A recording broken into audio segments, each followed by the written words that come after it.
Salut YouTube! Este weekend și așa cum aveam de gând, am ieșit să testez acest topor de la Ganzo. Întâi îl voi testa cu privire la capacitatea lui de a sparge lemne. Am aici o bucată de lemn destul de solidă. Eu zic că bucata de lemn depășește cu mult posibilitățile toporului, dar vom încerca, vom vedea ce putem să facem. Lemnul este uscat, este de esență și nu văd noduri, pentru care vom încerca să vedem cum se descurcă cuțitul la această sarcină. Voi încerca să despic această bucată de lemn. Vedeți? A reușit. Aici se vede mai bine. Am format deja o crăpătură foarte adâncă, după care, folosind greutatea buturugii, o vom despica fără probleme. Nu vreau să forțez foarte mult pe topor, încă o dată v-am spus, nu cunosc care este rezistența acestuia. Pentru a nu strica mânerul, voi încerca să îl despic în această poziție. Se pare că m-am înșelat când am zis că nu are noduri, pentru că se despică destul de greu, dar am reușit. Am reușit să despicăm această bucată de lemn de esență tare, uscat și în același timp ud, ca urmare a zăpezii care a căzut pe ea. Ajungem acum, nu vom mai continua, nu are sens, toporul se descurcă. Ajungem acum în situația în care vrem să facem găteje și suntem la această dimensiune a lemnului. Am văzut foarte multă lume ținând de lemn, vin cu toporul. Este un risc inutil. La fel am văzut foarte mulți care în ultima secundă încearcă să îndepărteze mâna din calea toporului. La fel, un risc inutil. Eu sfătuiesc pe toată lumea, atunci când nu merge această tehnică a lovirii pe lat, pe culcat și la acest tip de lemn nu merge, sfătuiesc pe toată lumea, spuneam, să țină cu o bucată de lemn, lemnul pe care vrea să-l spargă, după care, în condiții de totală siguranță, să utilizeze toporul, astfel încât nu există niciun fel de risc pentru mână de a fi prinsă de tăișul toporului. Vom încerca din nou să mai despicăm și această bucată de lemn. Exact ce vă spuneam, în loc să lovesc în lemn care aveam să-l despic, am lovit în lemnul cu care țineam cealaltă bucată de lemn. Deci, dacă aveam mâna acolo, vă dați seama ce putea să se întâmple.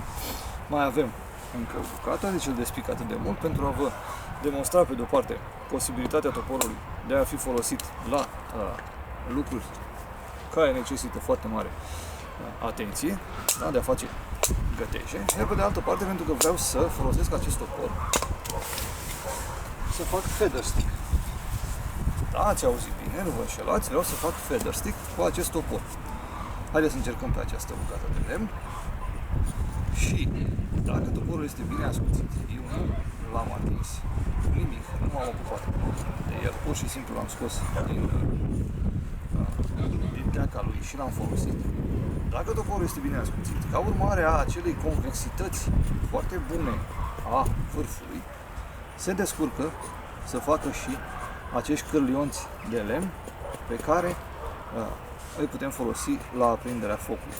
Nu are finețea unui cuțit, este în mod evident acest lucru, dar în lipsa acestuia, într-un scenariu în care ne-am rătăcit și nu avem la noi decât toporul, după cum bine vedeți, poate fi folosit foarte ușor să obținem o serie de cârlionți care nu sunt foarte rei nici pentru un cuțit, dar aminte pentru un topor.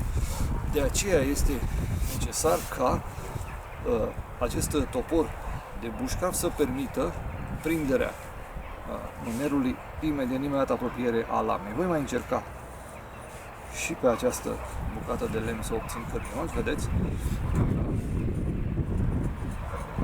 Lemnul, cum am spus, nu este foarte uscat, sau, mă rog, a fost uscat, dar între timp, ca urmare a zăpezii și apoi s-a udat, ceea ce face destul de greu. scrutarea lui în acest sens, cioplirea, dar toporul își face treaba. Dacă voi reuși să-i pun și un tăiș foarte bun pe el, nu va mai fi niciun fel de probleme și voi putea obține cu acest topor acei călionți de lemn necesari pentru aprinderea în condiții bune a focului. Vă rog să observați, toporul își face treaba inclusiv la acest capitol. Deși, în mod normal, un topor nu este conceput pentru așa ceva, totuși topoarele tip bushcraft au în fișa tehnică, ca să spun așa, sunt concepute și pentru a obține aceste pene, care, după cum bine vedeți, sunt niște pene ok, niște pene care pot fi folosite cu încredere la aprins focul. Un alt lucru care trebuie reținut la acest tip de topoare este că trebuie să lucreze foarte bine cu lemnul verde. Voi îndepărta acest capăt al unei lacume de prun, să încercăm să facem un țăruș pentru ancorat și cu toporul, spre deosebire de cuțit, putem face acest lucru pentru o singură lovitură, cu ajutorul căreia deja am pus țărușului un vârf care îi va permite, fără niciun fel de probleme, să intre în sol. De evident, dacă vrem să-l ascuțim, prin această tehnică pe care deja am arătat, putem să intervenim asupra vârfului astfel format și să îl corectăm după nevoile noastre, după cum ne place, așa mai departe. Da? Deci vedeți că am obținut un alt tip de vârf și acesta îl face fără probleme treabă. Un alt aspect la care poate fi folosit acest topor este că poate fi folosit pentru obținerea crestăturii în forma cifrei 7. Voi fi foarte atent să nu trec dincolo de tăietură.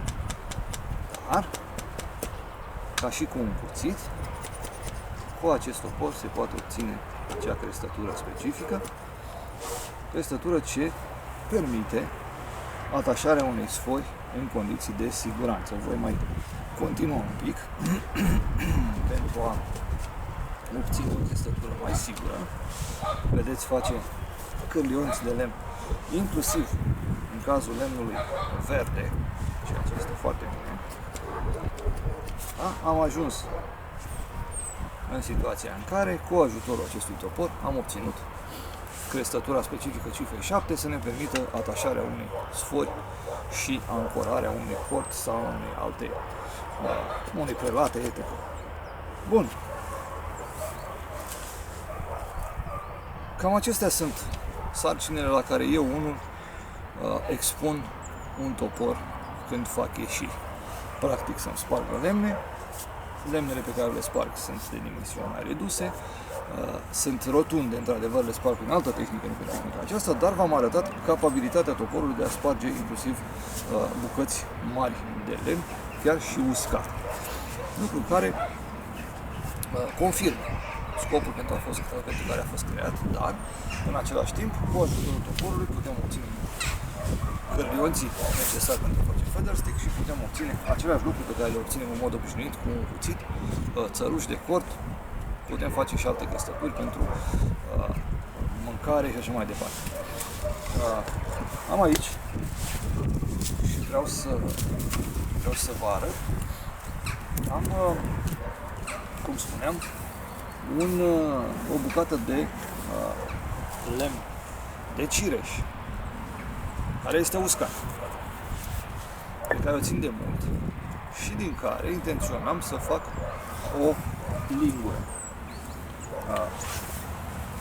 Se impune să crăp această bucată de lemn cu precizie pe mijloc, astfel încât să rămân, practic, să obțin două bucăți, două jumătăți, care să-mi permită să lucrez în ele lingura respectivă. Haideți să încercăm să vedem dacă reușim să obținem ceea ce ne trebuie. O voi ridica în picioare pentru că e mai simplu așa.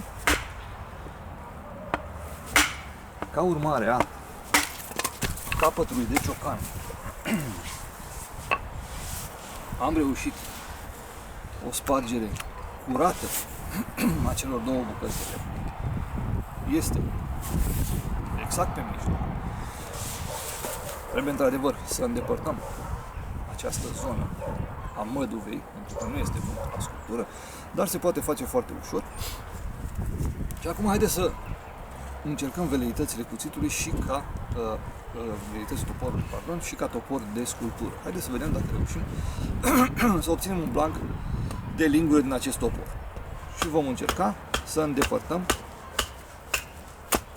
bucăți de lemn, astfel încât, privit din lateral, această jumătate de trunchi să aibă forma unei litere Z turtită.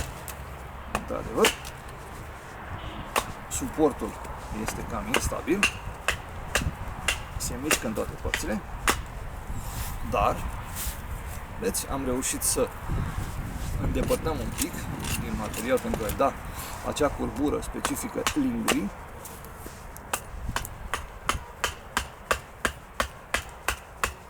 După cum bine vedeți, lucrez în partea de jos a lemnului. Mâna mea nu este nicio secundă în pericol, nu este nicio secundă în calea toporului. După care vom întoarce bucata de lemn și vom lucra începând de aici. În acest moment, mâna mea nu va mai fi așa, ci voi ține lemnul undeva așa.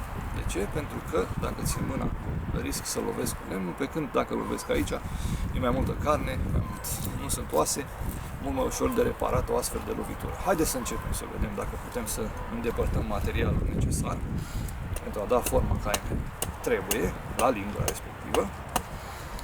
Voi începe, început greșit, voi începe de jos, voi îndepărta din ce în ce mai mult material, astfel încât, la final, să obținem, cum v-am spus, forma unui litere Z culcat și aplatizat, unui Z plat. Vedeți că nu lovesc tare, loviturile sunt controlate. Loviturile nu au scopul de a îndepărta bucăți mari de lemn dintr-o dată, ci din contră, ciupesc bucățele de lemn, astfel încât să îndepărtăm câte puțin din materialul care este surplus. Lemnul este lemn uscat și ca atare merge destul de greu. Dacă vă veți uita, am reușit cât de cât să obținem acea formă specifică unei linguri. Vom mai lua din materialul existent aici, după care vom reveni pe partea din spate, vom mai lua și de acolo și practic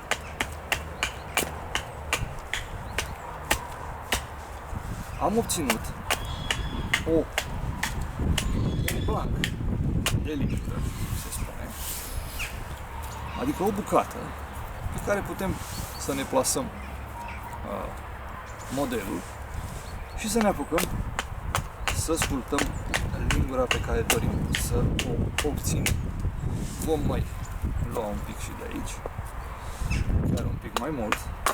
Încă o dată atrag atenția asupra modalității în care țin lemnul, nu am degetele în calea toporului, nicio secundă. Și vă rog să observați că, deși este puțin cam greu pentru această sarcină, deja mâna mea a cam obosit. Este adevărat, nici nu fac acest lucru la ordinea zilei, ci doar ocazional, pentru că mi-am omorât timpul. Totuși, toporul face treaba, îndepărtează bucățile de lemn care sunt rămase suplimentar, astfel încât putem obține o lingură din ceea ce am reușit să ascultăm. Vedeți, din lateral s-a conturat forma unei linguri. Și acum, evident, putem să îndepărtăm materialul din zona mânerului pentru a mai îngusta și în funcție de ce tip de lingură vrem să facem, să putem trasa modelul și să obținem lingura în cauză. Suntem atenți, din nou la mână, pentru că urcăm pe mâner. Da? Încă o dată vă spun, sfatul meu este să aveți un suport care să fie mai solid și mai fixat decât ceea ce lucrez eu acum. Dar una peste alta am reușit în gustarea mânerului, putem continua până vom obține lingura necesară, lingura dorită. Nu este egal, n-am avut un tipar, am lucrat la ochi, dar una peste alta este un blanc de lingură acceptabil. Putem obține o lingură din acestea. Bun. Am văzut acum care sunt veleitățile cuțitului. Eu zic că face față cu brio la mai multe tipuri de tască. Vom încerca să vedem ce poate face fierăstrăul. Așa cum am spus, nu sunt foarte convins că acesta se descurcă bine pentru simplu motiv că nu are dinții ceaprazuiți. Probabil se va bloca în lemn și exact ce vă spuneam, uitați, lama deja se blochează într-o creangă de această dimensiune care este ferm. Deci nu, fierăstrăul nu este ceea ce trebuie. Fierăstrăul nu e făcut astfel încât să ne putem baza pe el. Da, taie, nu pot să spun că nu. Este și foarte periculos pentru mână, pentru că dacă nu suntem atenți, în momentul când tragem să-l scoatem din lemn, riscăm să ne tăiem, dar una peste alta, bineînțeles cu o imobilizare mai corectă și mai țapănă a lemnului, putem obține bucata de lemn pe care voiam să o tăiem. În schimb, așa cum am remarcat la început, fără să-l testez, spatele lamei fierăstrăului este ascuțit.